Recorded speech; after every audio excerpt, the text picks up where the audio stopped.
ট্রাম্পের শুল্ক নীতি যুক্তরাষ্ট্রের বাণিজ্য অংশীদারদের উপর চাপ সৃষ্টি করছে। কানাডা এবং মেক্সিকো যুক্তরাষ্ট্রের গুরুত্বপূর্ণ বাণিজ্য অংশীদার এবং এই শুল্ক তাদের অর্থনীতিতে নেতিবাচক প্রভাব ফেলতে পারে। তবে ট্রাম্পের লক্ষ্য হল যুক্তরাষ্ট্রে উৎপাদন বাড়ানো এবং কর্মসংস্থান সৃষ্টি করা।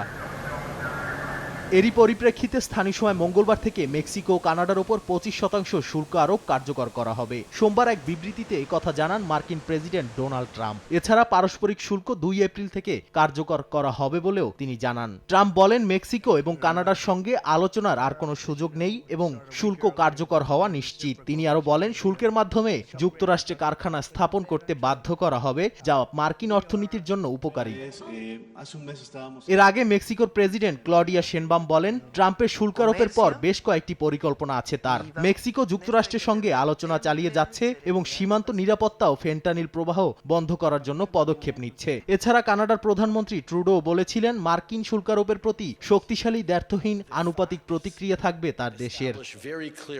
অন্যদিকে আর্জেন্টিনার সঙ্গে শুল্কমুক্ত বাণিজ্যের সম্ভাবনার কথাও বলেন মার্কিন প্রেসিডেন্ট ডোনাল্ড ট্রাম্প। তিনি আর্জেন্টিনার প্রেসিডেন্ট জেভিয়ের মিলেকে একজন মহান নেতা হিসেবে প্রশংসা করে তার নীতির সাফল্যের কথাও বলেন। ট্রাম্প আরও ঘোষণা করেন, তাইওয়ান সেমিকন্ডাক্টর ম্যানুফ্যাকচারিং কোম্পানি যুক্তরাষ্ট্রে $100 বিলিয়ন বিনিয়োগ করবে এবং অ্যারিজোনায় 5টি অত্যাধুনিক সেমিকন্ডাক্টর উৎপাদন কেন্দ্র নির্মাণ করবে। এই বিনিয়োগের মাধ্যমে হাজার হাজার উচ্চ বেতনের চাকরি সৃষ্টি হবে এবং যুক্তরাষ্ট্রের সেমিকন্ডাক্টর উৎপাদন ক্ষমতা বৃদ্ধি পাবে।